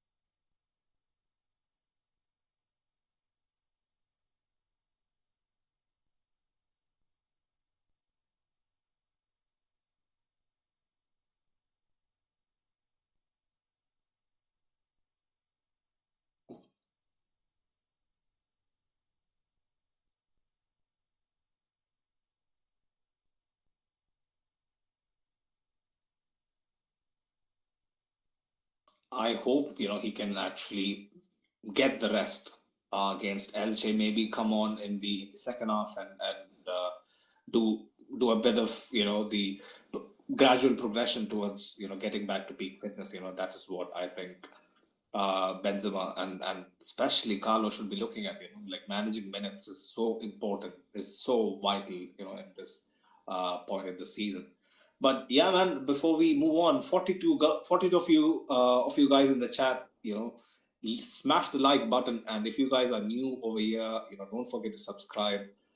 Um, yeah, man. Also get involved in the chat because this is a two-way conversation. You know, you guys should be getting involved in the chat so that we can actually react to your thoughts as well. Because um, Ashik has been going off. He actually says, "Have faith, Madridistas. We play till the end. Hostile final. Vamos Real." He also says Real to the end. Yadu says, chin up Sunayt, history made silverware is always good. Yeah, I agree to it. But honestly, these last few weeks haven't been easy because I'm someone who is completely chest out with matters concerning to our club, man. But recently, it has kind of made me a little pessimistic, and I get easily pessimistic. Because I'm someone who prepares for the worst so that I don't have to endure, the sadness when we don't perform. That is just my coping mechanism, I guess. But yeah, man, the club has to show, the players has to show more of what they did today, more of what they did against Villarreal, more of what they did against Bilbao. The performances has seen an obvious step up. Um, Only thing I need is my defense to be, a little more solid to instill me with that confidence to think, yes, we might go through bad phases in games, but like last season, we survive those bad phases. We come out on the other side, after those bad phases and, take take the initiative to the opposition. Like plenty of haters can actually make remarks that we were too passive, too conservative, basically, sat it out against Liverpool. But we were proactive when we needed to be, because that's why we went ahead. People forget that, the Karim Benzema goal should have actually stood if it was on another day. So, like we don't get enough credit for actually winning the thing. I hope, justice prevails yet again, that we actually survive this through, and you never know, retain it back to back, like I just hope that is the case, man. But Farooq, going back to what you can take away from this game, man, like Elche up next, bottom of the table, like they'll be looking to give it everything. So 8 points behind Barcelona at this moment in time. What can you take away from this game? Looking forward to Elche, bro. I would not like you, Sunil, man. Like my mind is just at Anfield, man. As I said to you, like when I saw the first, 30 minutes of this game, it actually kind of gave me confidence for the game at Anfield. Because if you could recall last year, we had a conversation, and I've always said, like for me, like the team to fear wasn't Man City, but it was Liverpool. If you could recall, we discussed this with you. And now I'm in that situation whereby I fear losing to Liverpool now. I'm not fearing losing to Liverpool because they're a superior team, but rather because like if we lose to this Liverpool, this is the end of the world. At least for me. Because you're literally losing to a team that does not exist. We could make a team of our podcast members and we could go to Liverpool and defeat them. You understand? That's how shit they are. So honestly, I wouldn't lie to you. Like my mind isn't at Elche because I have said my peace of mind is that. Good thing you reminded me about how shit Liverpool are, because Grizz has been dodging my messages. He basically said, when I asked him about next Monday, he said, Monday I'm fully booked, my friend, which I guess is basically him running away, from the fact that, they basically can't talk to us, talk to anybody at this point. So that's the point, man. Imagine losing to these guys. At our school, I have a couple of Liverpool guys. I'm gonna just die. Shouldn't be born. It is not gonna happen. Like I'm gonna tell you straight up, like spoiler alert. Like no matter what happens, like we are coming out of the Liverpool tie winners, man. Absolutely. Like I would the past couple of, as you said, the performance has started to improve. So I started to feel a bit confident as well about that. But anything can happen, and you never can tell. And as you just rightly point out, the defense is still all over the place, and what is not. But as I've said earlier, like I really don't bother about the defense that much. I really just care about the attack. And if the players are so off confidence and off form, it takes a lot away from us. And our midfielders are still not even back to their very best. I'm talking about the commodity here right now. So we need that. So, but yeah, back to the Elche thing. Honestly, like I couldn't care less, honestly, because I believe that the league is done. That's just it. I really believe. Yeah.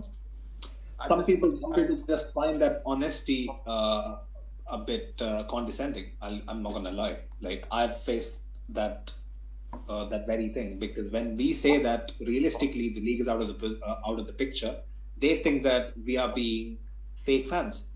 We are being plastic fans. It's 8 points, man. And go and check history, man. Like Barcelona has never lost the 8 point lead, and it's not even about. I told this before BR basically, put out posters. That's how majority of the people know that, like, there is a stat that Barcelona hasn't lost from this position. It's not even about that. It's not about that, Sunil. Like the point is, let them point. I mean, even last year, Barcelona was garbage, but they were still second in La Liga. They were still. I mean, that's the thing. Like Barca is just, they will get the points. I don't know. They will kill someone. They will shoot someone. They will find a way, but they will get the points. And that's something that we know. I mean, I started watching Real in 7, 8. I know that we're bound to draw points. Honestly, like, we're talking about Elche being the bottom of the table, and those are the people we draw points against. That's the thing. Yeah. Those are the people we draw points against. When you go over and you check the history of, the teams we play, Ronaldo has scored the most, I think, either against Bilbao or Sevilla. I can't recall who it is. Like, these are the players, these are the games where our guys perform, actually. Okay, we struggle here and there, but these are the games where our guys perform, those games against, because we live for the moments. That's just the truth. We live for the moments, and then we go to Mallorca and we lose. We go to Elche, bottom of the table, and we drop, So that's how the thing has been, So, honestly, like, I really, at this point, let's just, slow and steady, take our cups. Firstly Liverpool, then Barcelona in the cup. Just let's take that bit by bit. I think I will be much more, interested in that. Remind me again, if Barcelona on the 30th, 29th, it's February, right? Yeah, actually, I think we play Liverpool, then we play Atletico, then we play Barcelona, if I'm not mistaken. So it's somewhere in the first week of March? Yeah, I think it's the first week of March, yeah. It's the first. Okay. Fair. Just hold on a sec, let's not say something. Yeah, this run-in is mad, man. Atleti again.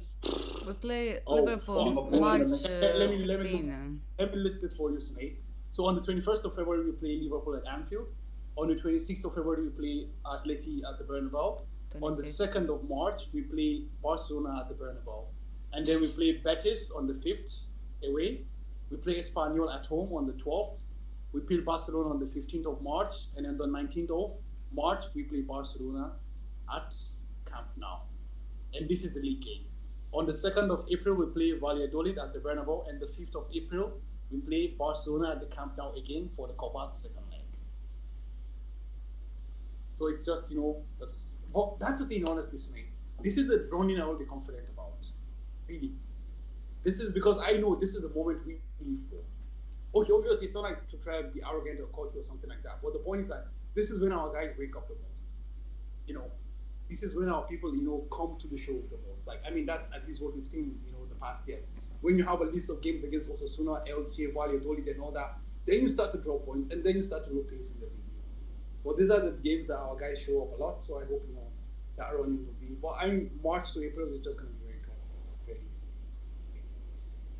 tough. I've no idea how to actually break that down because it just gives me chills, man. Honestly, I don't think we have had a period like this last season. Yes, it was kind of messy, but this season just looks like an absolute madness, man. Like I hope we can cook, man. Honestly, because if we don't, plenty of nights out there, ready to actually come for us because we need to actually prove them wrong. You just need to throw Liverpool out. Whatever happens will happen, man.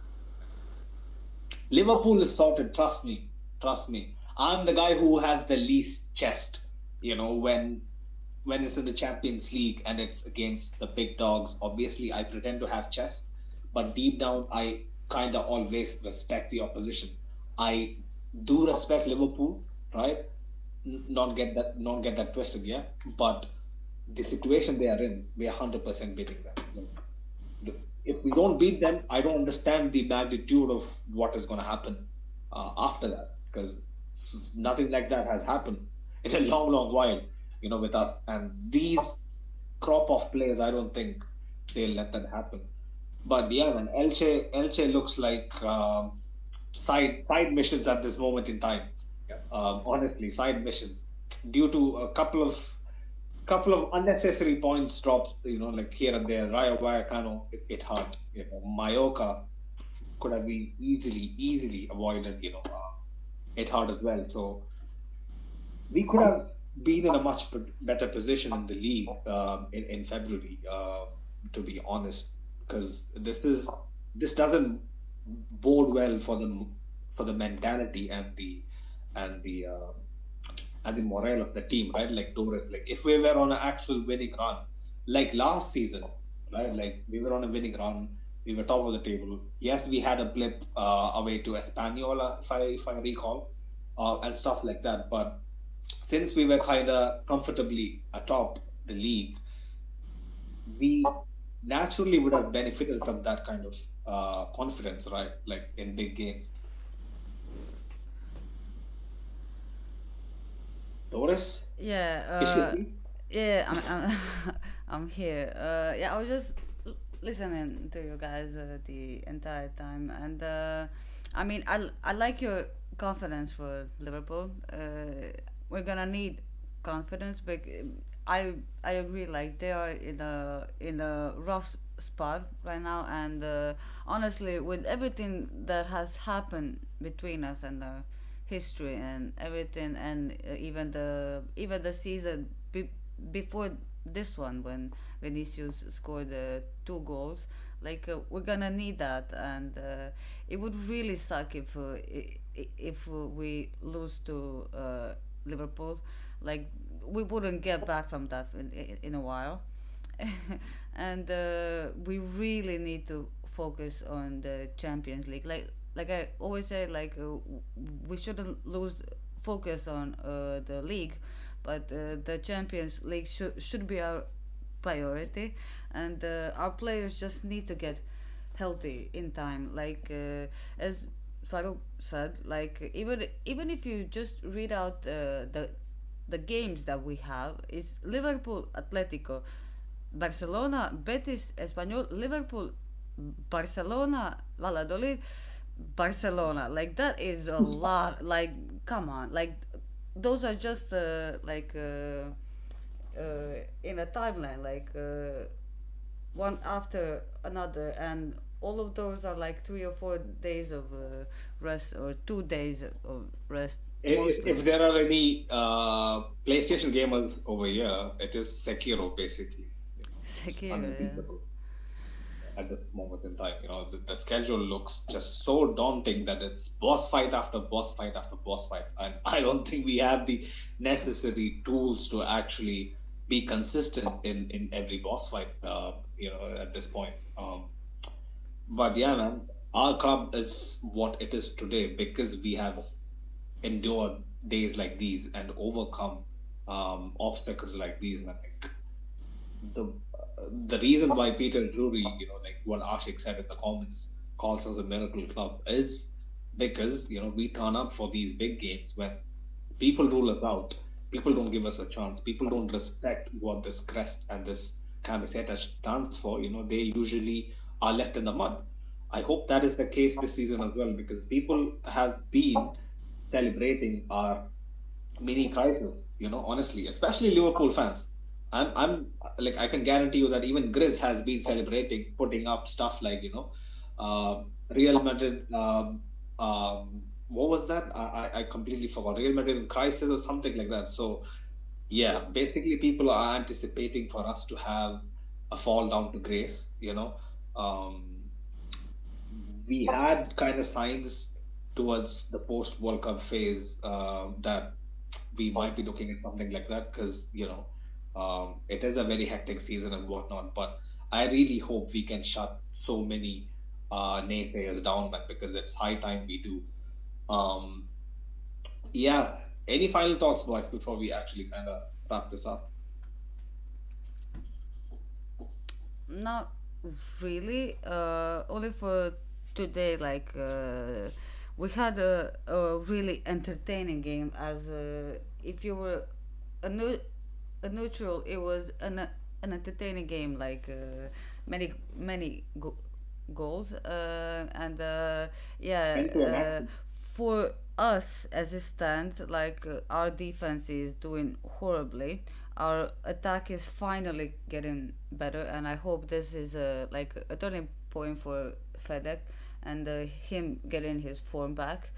Uh, Many people say that he was the man of the match and probably our best player in the game tonight. Uh, Deservedly, I would say so.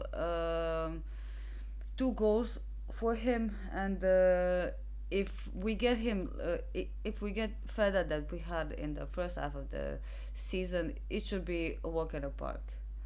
But if we get further that we got after the World Cup, especially since we're so dependent on him and we're so used to having him and playing, his game, where he kind of lost his game and he seems to be really finally getting it back.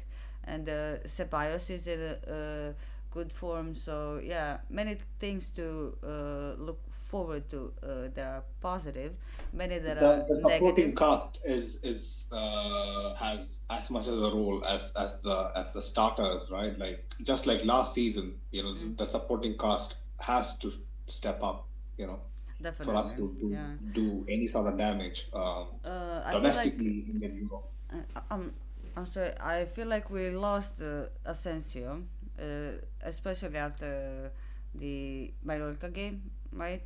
Where he missed the penalty. Like even in this game, he was lost. Like you can feel like he wants it, and he wants to do something. But yeah, this is something that happens to him every time, and it's always so disappointing, especially for me because I really want him to succeed, and something happens to him. So that's another thing that we have to look into, and I'm sure we will. Like he is close to extending maybe his contract, but that's a topic for a different time. So yeah, in the next couple of weeks we have a lot to get into, and we will have many podcasts, guys. So tune in. So yeah, Smash the like, people. Honestly, 40 of you in the chat. Smash the like and subscribe if you haven't, man. yeah, It's exactly. it's high time you do that. Yeah. It seems currently that the further we go to the back, except Thibaut, that it, it seems to be worse and worse. Our midfield, I wouldn't say is struggling right now, but isn't the best. Like Ceballos has had like some really magical moments But the lately. starting three didn't look anything special, right? Even tonight, even on a Even day where we were tonight, yeah, scoring goals. and we are used to special. We're so used to that quality. We're so used to our players being the special ones, and yeah, currently we're not in the best form, but I don't think it's anything to be that afraid of. The only thing that we should be afraid of is the schedule which will probably bite us in the ass. And there are three things that we are competing for here, and yeah, it is a lot. We have the Copa, the Champions League, and the league, and that is a lot. That is three choices that you have to make, and three tournaments that players have to be ready for, and it seems that no one is ready for anything right now, and we can't really put our strongest 11 right now.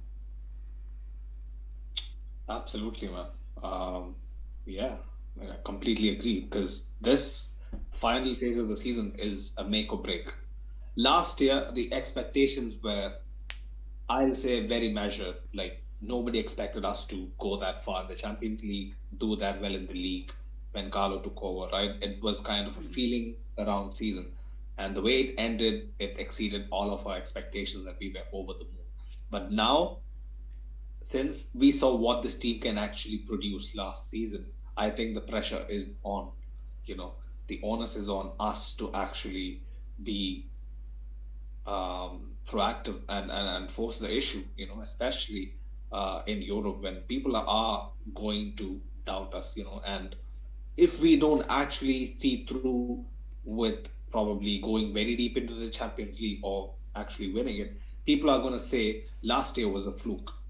Last year, PSG gifted you the chance to qualify. Chelsea crumbled. City crumbled. So basically, you met a Liverpool side who should have clearly won, according to rival fans. But luck prevailed, and we won the 14th. That shouldn't be the narrative that we are hearing, end of the season. Because these players, if they can actually retain the Champions League again, they'll be even more of the legends they are at this moment in Goat. time. Because Absolute goat go. of the Yeah, like game. if they can actually do it again, just imagine the fucking scenes. Like I Yeah, can't. no.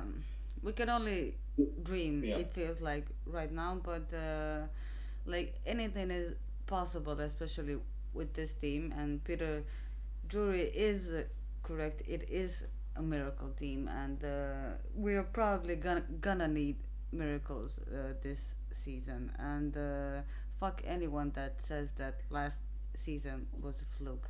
It wasn't. Farouk, don't smile. Don't smile. is he smiling? I can't see his Look at face. him smiling. Look at that little smile. No, no, no, no.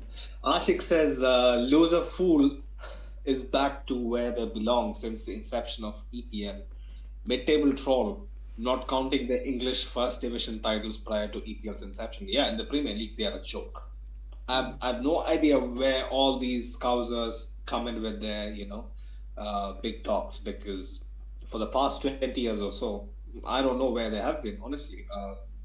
Ashik says one EPL title, a fluke Champions League title out of the two in the last 32 years. I mean, Chelsea has done better than them. Liverpool has the same number of EPL titles as Leicester and Blackburn.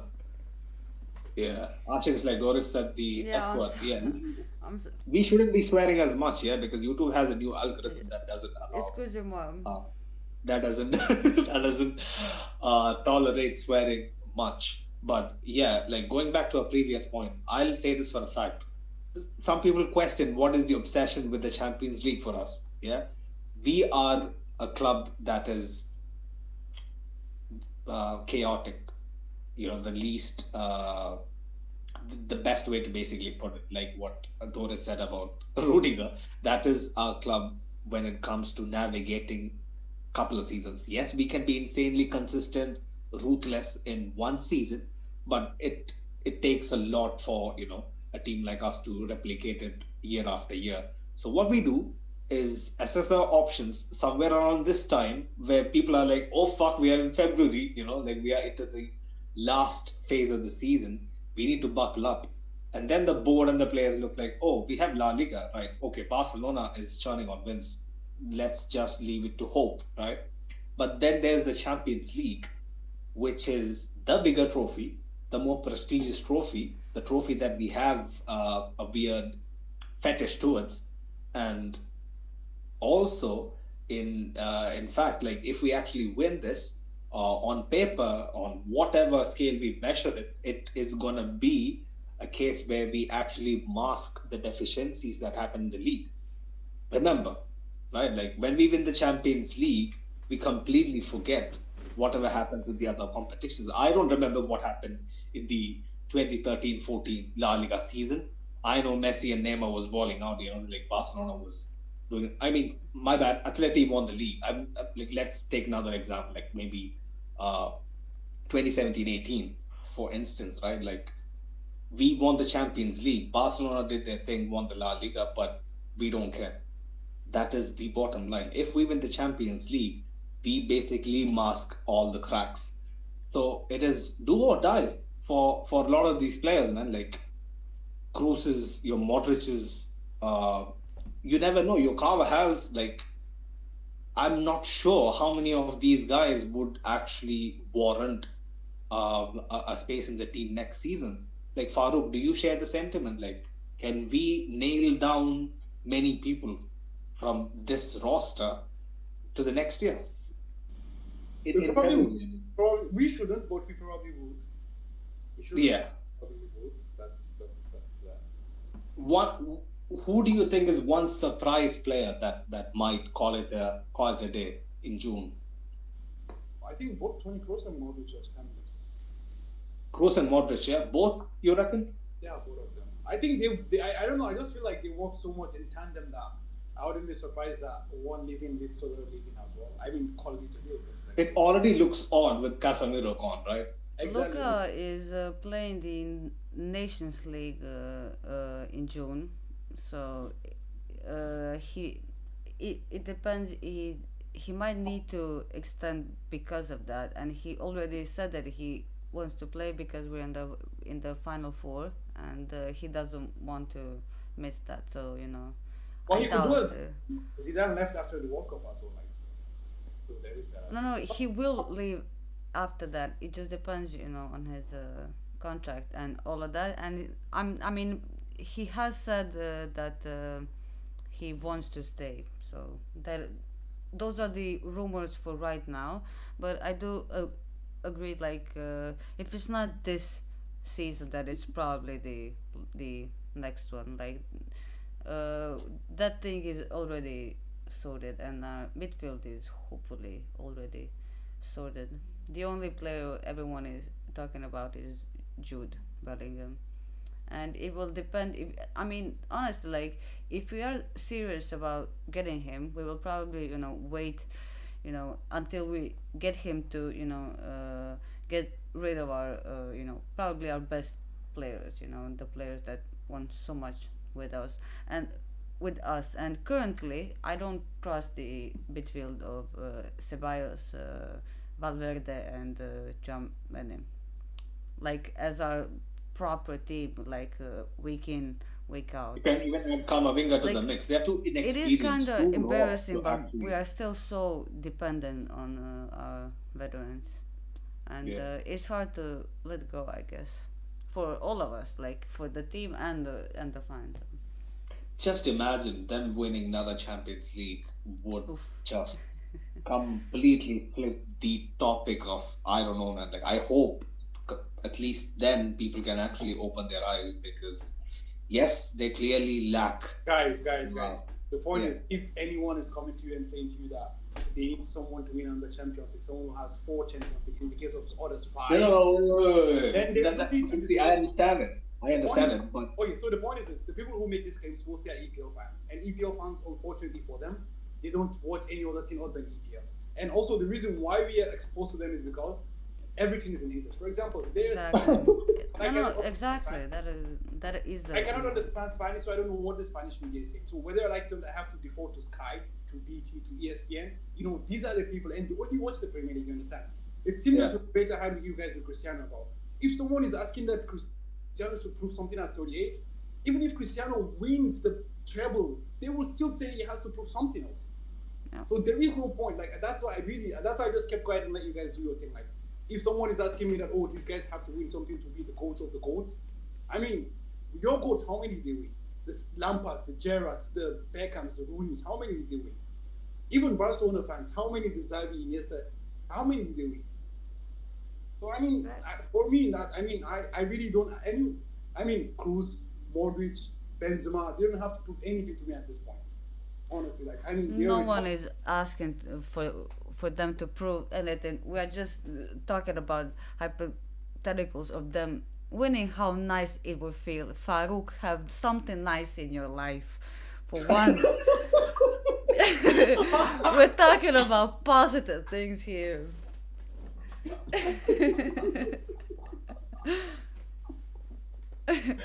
Oh God! Okay. I'm done for the day. There is no comeback from see, you didn't violate him like that, right? Like he was just basically probably a little hurt by the Premier League fans' clear biasness. This is why we can have nice things. No, it's like seriously, like even I come across so many statements, wild statements like that because we all know for a fact that like these two guys, like they don't need to prove anything anymore.